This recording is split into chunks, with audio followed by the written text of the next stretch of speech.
sabemos que tenemos que buscar inspiración en los procesos que nos muestra la propia naturaleza, que tenemos que reducir nuestra huella y transformar los residuos en recursos. I want to underline that circular economy is not limited to physical flow of material, which has to be recycled, but means capabilities, new ideas, new markets, business models. So the cooperation will be for sure physical, but also with immaterial added value.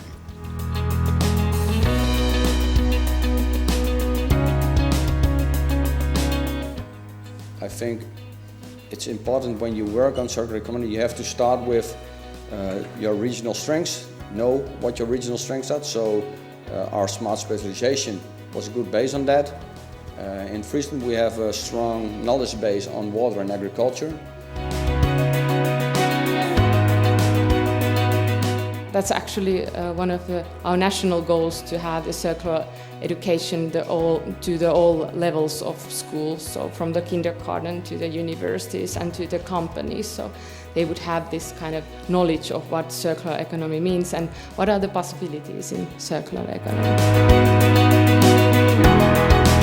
The REUSA project, the REUSA means reuse. And this is a study in order to see if it's possible to produce new smart, let's say, material suitable for a prolonged contact with foodstuff using waste production from other manufacturing process.